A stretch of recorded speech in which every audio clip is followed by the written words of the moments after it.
views and opinions expressed in this program do not necessarily represent those of Natural Bridges Media or KSQD's staff, volunteers, or underwriters.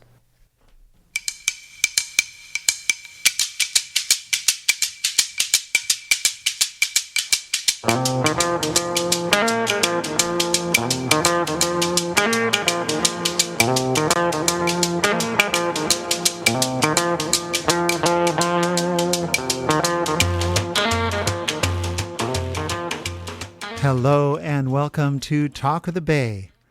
I'm your host, Len B.A. I am pleased to welcome as my guest Amy Hanauer. Amy is the Executive Director of the Institute for Taxation and Economic Policy, or ITEP. ITEP provides vision and leadership to bring accurate research and data to tax policy conversations. ITEP's research shows that more progressive and adequate tax codes will do more to bring about racial, economic, and climate justice. When wealthy people and corporations pay their fair share, the country raises more revenue for the essential things we need and does so in a way that is more conducive to equity and to growth. Amy joined ITEP in 2020, bringing nearly 30 years of experience creating economic policy that advances social justice. Amy is also the Executive Director of Citizens for Tax Justice, ITEP's 501c4 partner organization. As director, Amy raises resources, guides strategy, and works with the board and staff to make ITEP and Citizens for Tax Justice a critical part of the policy conversation around a stronger tax code. Prior to joining ITEP, Amy founded and developed Policy Matters Ohio from a one-person startup in 2000 to a 14-person operation with offices in Cleveland and Columbus. Under her guidance, the organization provided research that helped boost Ohio's minimum wage, established a state earned income tax credit, restored collective bargaining rights for public sector workers, and exposed how tax cuts for the wealthy did not improve Ohio's job climate. Amy is on the board of several organizations, and she has also a number of published articles. She received her Master of Public Affairs from the La Follette Institute of Public Affairs at the University of Wisconsin-Madison and holds a bachelor's degree in government from Cornell University. Amy Hanauer, welcome. Hi. So good to hear your voice. Welcome. Yes, thank you so much. You've been with the organization for more than a couple years now, and I wanted to just start by getting some context about taxation and tax policy in the U.S. We pay lots of different taxes in the U.S. We pay income tax. Everybody thinks about that, especially this time of year. But we also pay sales tax. We pay property taxes. We pay excise taxes. How fair are our taxes in the United States? It's great to be on. I didn't quite realize you were in Santa Cruz, but my husband's a banana slug, so we're a big fan of the region. Oh, no kidding. I mean, the problem with our tax system in the United States, and California is better than most states, but most states are kind of upside down. They raise more revenue from low and middle income people than they do from the highest income people. And at the federal level, too, we just don't raise nearly as much from wealthy people and corporations as we used to. And we tend to have a more regressive tax system than most other countries. And most importantly, we just don't raise enough to invest in all the things that we need in this country. I think, you in your region, looking at kind of the recent effects of climate change, are probably better positioned to think and talk about that than I am. But it's, we just have a lot of needs that we could invest in with a better tax code. Yeah, I am always amazed when I travel outside the United States how even relatively poor countries like Morocco or Costa Rica provide a level of services in some ways that is higher than what we have available here in the United States. And that's not even to compare to, other industrialized countries like you have in Western Europe. So, I'll just say, just to jump on that for one quick second. I mean, absolutely. That's why most of the rest of the world has universal health care for everyone. Lots of other countries have free child care. Many European countries make college much more affordable. and it doesn't really make sense. We really gained we were the wealthiest country in the world. We are still the wealthiest country in the world, but most of that growth took place at a time when we were investing in our people, and I think we've kind of lost sight of that. Yeah, and there's been a huge shift of wealth from the bottom 90% to the top 1%. I mean, the people in that middle 9% have seemed to stay pretty stable, but there's been a huge transfer of wealth from the bottom 90% up to the very top in the last 30 years, and it's been pretty astounding. In 1952, the year I was born, we had 24 income tax brackets ranging from 22% to 92%. We now have 7 income tax brackets that vary from 10% to 37%. And that's kind of reflects what you're saying. Like, we really have mostly rely on regressive taxes, and even what we have in the way of progressive tax, like income tax, where as you earn more, the next increment up gets taxed at a higher rate, has been shrunk quite a bit. What's the difference? How does it enable us to pull in more, and how does that make it fairer? Yeah, that's right. I mean, so you're exactly right. The fairest forms of taxes are the ones that are paid by people who are most able to pay.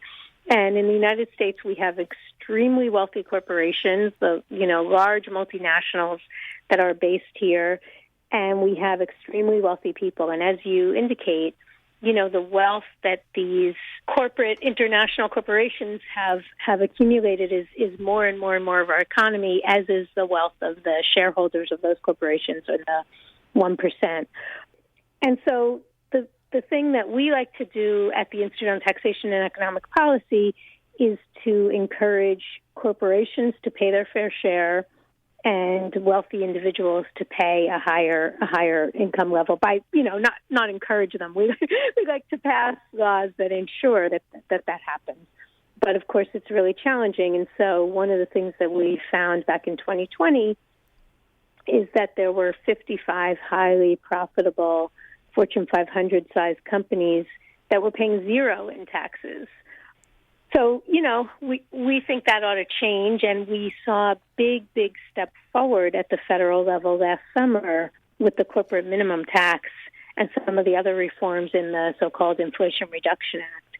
So we can make changes, and I was really heartened to see those changes last year. Okay, so the Inflation Reduction Act actually changed that somewhat. Did it close loopholes, or what did it do to make a difference in how corporations are taxed? I mean, instead of closing loopholes, which you know more than the average person by virtue of that question, instead of closing all the loopholes, what it did is it just said, after corporations have kind of jumped through all the loopholes and tried to find all of the holes in the tax code, we still have to show that they are paying at least 15% of the profits that they declare to shareholders. And so now, mind you, this is only for billion-dollar-plus corporations, so it's only for the very largest corporations, which means that there's a lot further that we could go with this, but it is a step in the right direction after decades since George W. Bush and onward. We really haven't passed meaningful tax reform that raised taxes on wealthy people or corporations under any president, and certainly under George W. Bush and under Donald Trump, we passed trillions of dollars of tax cuts for corporations and the wealthy. So this corporate minimum tax represents a big step in the right direction, and it's going to raise hundreds of billions of dollars alongside the other reforms in the Inflation Reduction Act. So I'll just say real quickly, if I'm not going on for too long, that there were three major things in the Inflation Reduction Act that helped to bring in more revenue. One is what I just described, the corporate minimum tax. One is that we're going to fund the IRS. And the reason that's important is that the IRS has been just dropping in its funding level. Republicans in particular have been cutting funding for the IRS. And particularly over the last 10 years, that has meant much reduced capacity to audit the most complicated tax returns, which are the ones from big corporations and really wealthy people. And that has meant that we just can't even enforce the tax code we have on the books. And so better funding the IRS is going to mean a lot more revenue for the things we need. And that was also part of last summer's Inflation Reduction Act. Yeah, I just heard a report this morning that in order to deal with its limited budget, the IRS had been depending mostly on sort of automated audits, which, they just sort of scan the information that's in the computers. And it focuses on the errors and misfilings that are really easy to identify because the complicated stuff isn't easy to identify. And that resulted in a disproportionate number of audits being done on the returns of poor people and people of color. And in the study, they found that African Americans were 5 times as likely to get audited as white Americans. And I wonder if you could talk about that in light of this additional funding for IRS enforcement.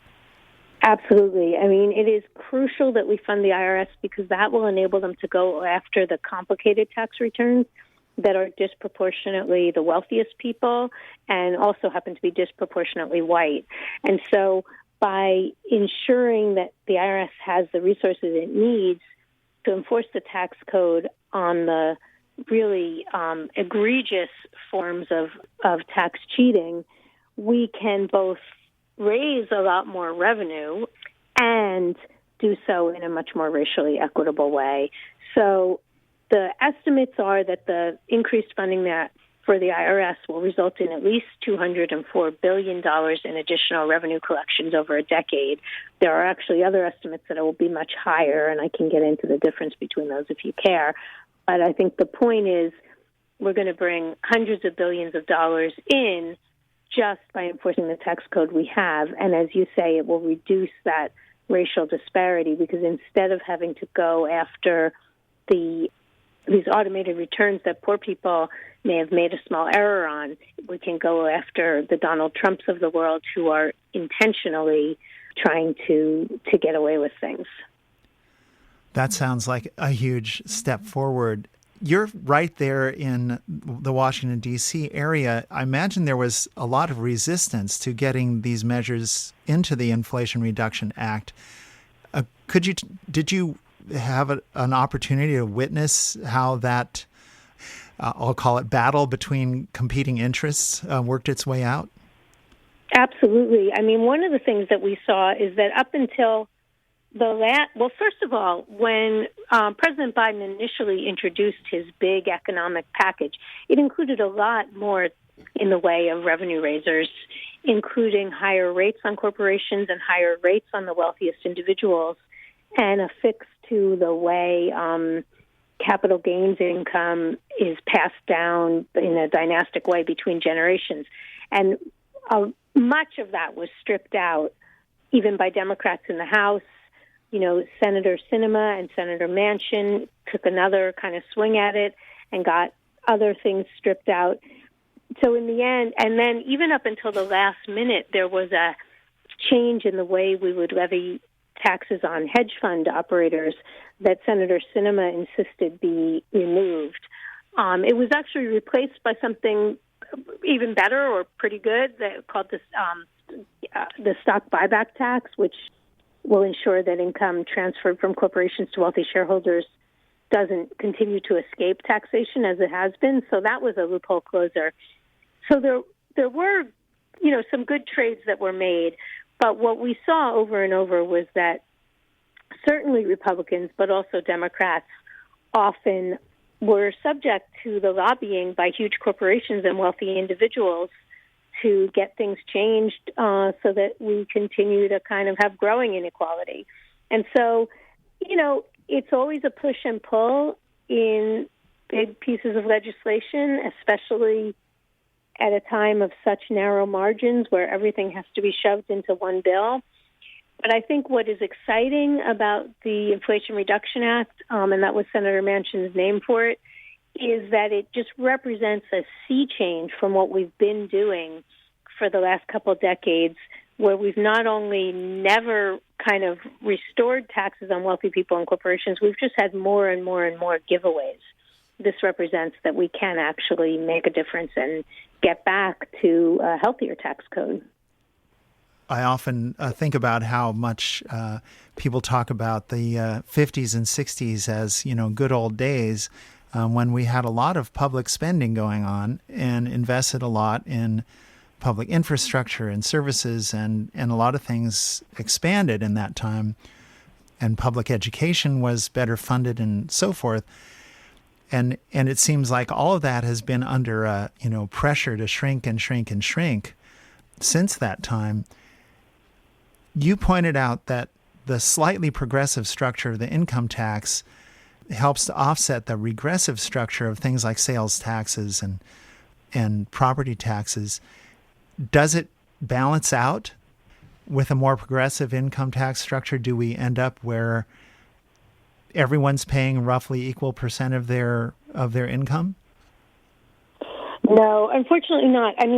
So I will say California's state tax code is a lot better than most, but as a whole, our federal tax code is ever so slightly progressive if you don't consider the very, very wealthiest. And the very, very wealthiest, because so much of their income is in capital gains income, and because so much of their wealth is held in ways that they don't even ever have to sell their stocks and realize their capital gains.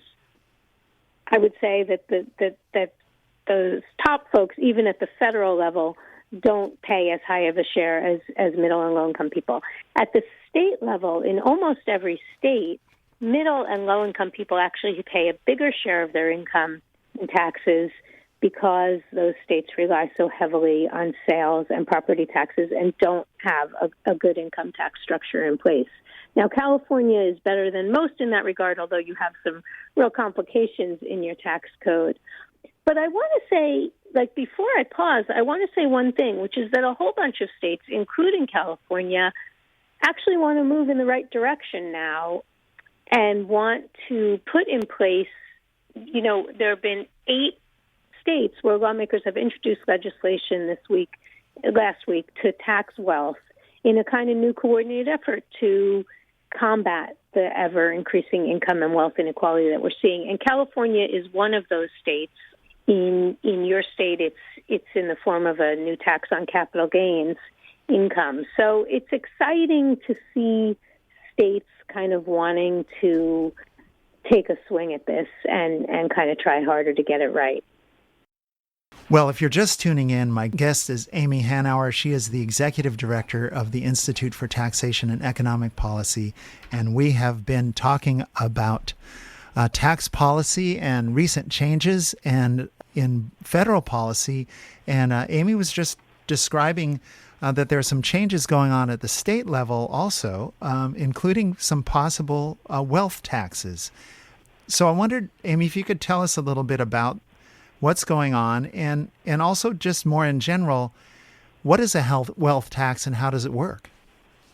Yeah, thanks so much. And I should just be clear, these are bills that have been introduced in 8 states, so they may not, there may be a while between introduction and actually becoming law, but I think it's just exciting to know that this past month, 8 states in a coordinated way all introduced the possibility of wealth taxes, and California was one of them. And it's really crucial that we tax wealth because we just have such big concentration of extreme wealth in this country. And your listeners can go to our website at itep.org, that's ITEP.org, for Institute on Taxation and Economic Policy, and find some of our research on this. But 30% of the wealth in this country, nearly $1 in $3 in wealth in this entire country, is held by 0.25% of all households. So you have this teeny tiny, minute share of households that is taking up nearly a third of the nation's wealth, and that's one of the reasons that we want to look into better taxing wealth, or at least better taxing income from wealth. Right now, we don't tax wealth for the most part, except that we do have property taxes. so the asset that most middle-class families own, we managed to find a way to tax as wealth. That's the biggest asset that most middle-class families have. But when it comes to the wealth that's disproportionately held by very wealthy people, we don't manage to tax it at all. And in addition, when income comes from wealth, in particular when income comes from capital gains, we tax it at a lower rate than we tax income that people get from working. So if your main source of income is sitting around and watching your stock portfolio grow, and then you sell some of that stock and you realize a capital gain from that sale, you actually pay a lower rate of tax on that income from a capital gain than someone else pays when they get up every day and go to work for a living. So these are some of the reasons why we want to start better taxing capital gains income and then even beginning to tax wealth itself, which is unusual in the United States. It sure is. It hasn't, as you say, really, except for property tax, which has been land-based historically, we haven't taxed it. Senator Elizabeth Warren proposed some federal wealth taxing legislation, and that so far has not become law. But it does seem like as this comes up more and more, if it's being introduced in certain states, it's moving into the realm of political possibility, which is an amazing change, really, for where things have been compared to how things have been really since the 1980s, where we've been moving in the opposite direction. That's right. And it's, California is ripe for doing this because you are one of the states that has a lot of extreme wealth. So I think it's exciting, and that's why I think California legislators are among those contemplating changing the way we tax either income from wealth or wealth itself. So that's exciting. And as you say, there have also been proposals on the federal level. So I think that Americans are kind of starting to wake up to the fact that, look, the growing inequality that we've been seeing since the 1980s isn't really serving us well as a nation. And we see a lot about our country that's just kind of not keeping up with the times. A lot of our infrastructure is kind of falling apart. We have not historically put enough into preventing climate change. And, we've got childcare is kind of on the backs of each family, and many families just find that a completely unaffordable burden. And college itself is an incredibly unaffordable burden that we kind of start young people out in life having to deal with this excessive debt that they have to take on in order to get a degree so that they can get a job. Yeah, it's huge, and the more we drill down in the details, often the uglier it appears. And you mentioned some states are moving towards, at least considering legislation to impose a wealth tax, but there are also some states that are looking at having a flat income tax, changing their progressive income tax rate to a flat income tax rate. What would be the impact if those changes happen in those states? Yeah, that's a huge, huge mistake. So at the state level, the best way to make sure that our tax systems are fair is to make sure corporations are paying taxes and to have a progressive income tax at the state level.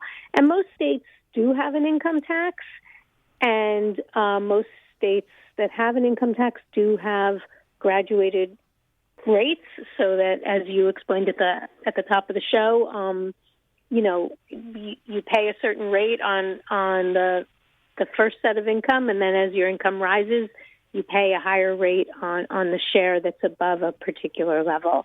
And that makes the most sense because it's sort of fair for everyone. Everybody's paid, say, the same rate on, say, the first $50,000 or $70,000 of income, and then as their income rises above that, they pay a higher rate on the income that goes above that. What that means is that the people who are most able to pay are paying more, and we're able to raise a lot more revenue without overburdening those who are kind of in a more vulnerable position. unfortunately, a lot of states have gotten rid of their higher brackets. You were describing the incredible array of brackets that we had back at the time, the middle of the last century. But most states have only a few brackets, and they don't go very high. And a lot of states have now been pushing to flatten their income tax. A lot of states have been pushing to get rid of their income taxes altogether. But, so that would be a big mistake, and it would end up meaning that we don't raise more revenue from those most able to pay, and that our low and middle income families what ends up happening is those states end up raising their sales taxes or raising their property taxes because they just can't get to the revenue needed to pay for the essential public services without a progressive income tax. And so they end up raising their sales tax rate, and that falls very heavily on low and middle income families because, as you know, if you're lower middle income, you end up spending pretty much everything you earn just to pay for essentials. Yeah, and that's the interesting thing, that there's some of the most conservative Republicans, if I could dare to call them that, in Congress have actually proposed getting rid of the income tax and replacing it with a sales tax.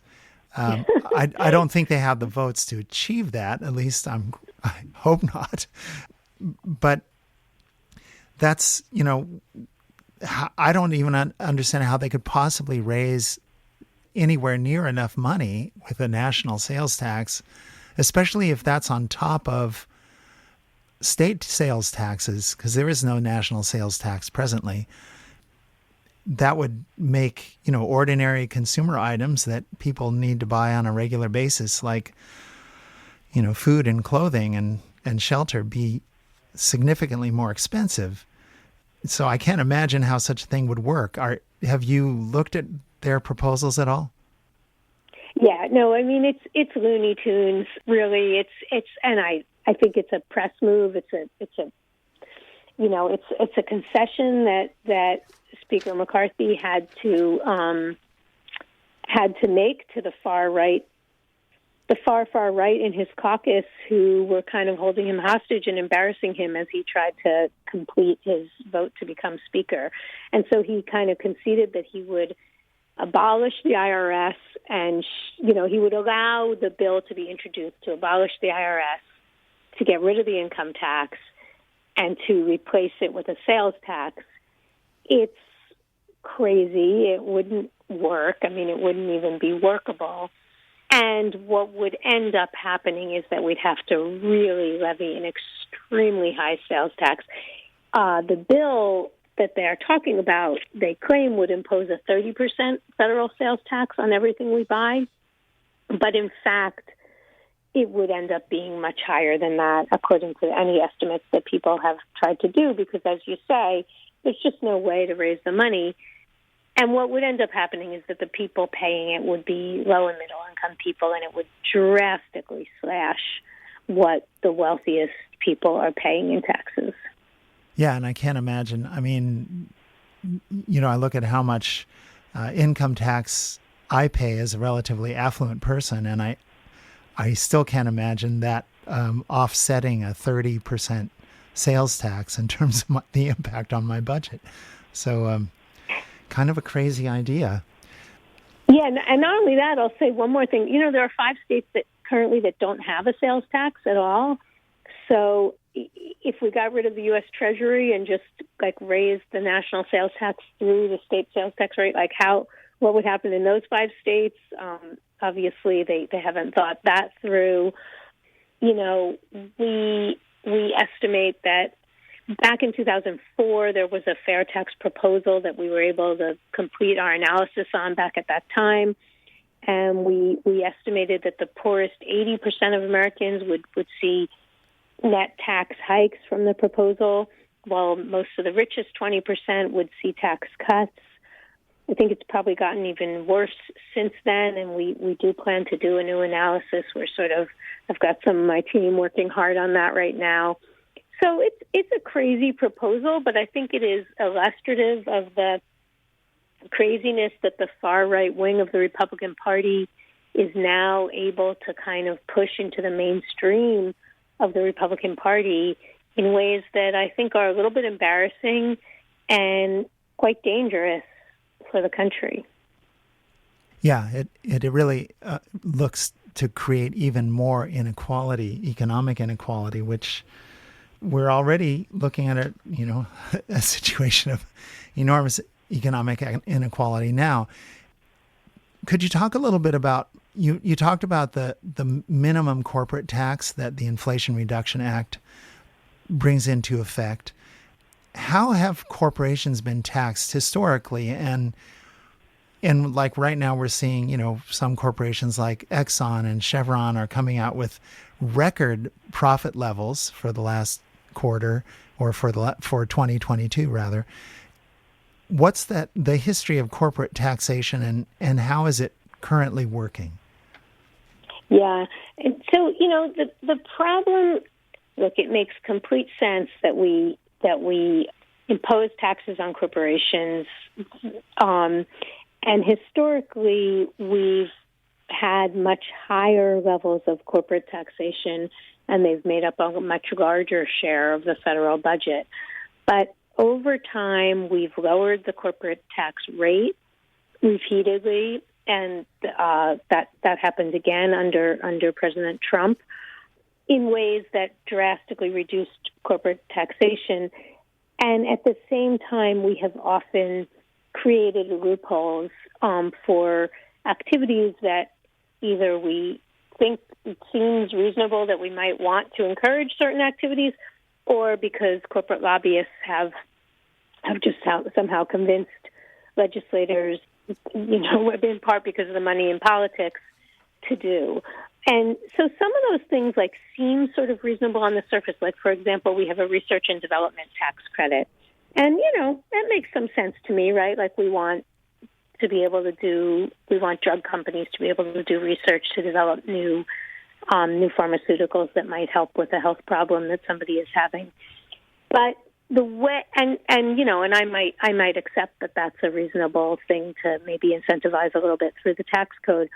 But the way they end up being carried out is that corporations are able to avoid taxes entirely, bring their tax bills down to 0 or to 3% or 5%, nowhere, far, far below the 21% corporate tax rate.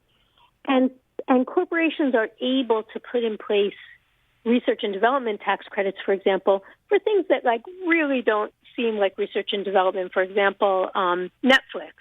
They take a huge tax break for research and development. Well, what are they researching? Like how to get us to hit play next episode? It's just hard to know how Netflix is doing research that really improves our lives in the way we think of research.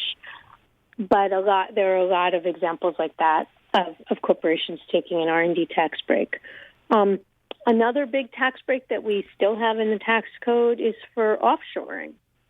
And it makes very little sense, right? Like, why would we want to reward corporations shifting their profits overseas? But they're able to do that. They're often able to, stick a lot of their profits in these tax havens, which include countries like Ireland, but also places like the Bahamas or the Cayman Islands. Right. And, there's dozens of corporations that claim that their headquarters are in the Cayman Islands. So many that it exceeds the gross national product of the Cayman Islands, the number of corporations that claim that they're headquartered there. Yeah, it's out of hand. Well, Amy Hanauer, we're unfortunately out of time. It's been great to have you here, and I want to give you an opportunity to tell listeners how to connect with ITEP and with Citizens for Tax Justice. Yes, absolutely. You can find our webpage at www.itep, the Institute on Taxation and Economic Policy.org. So itep.org,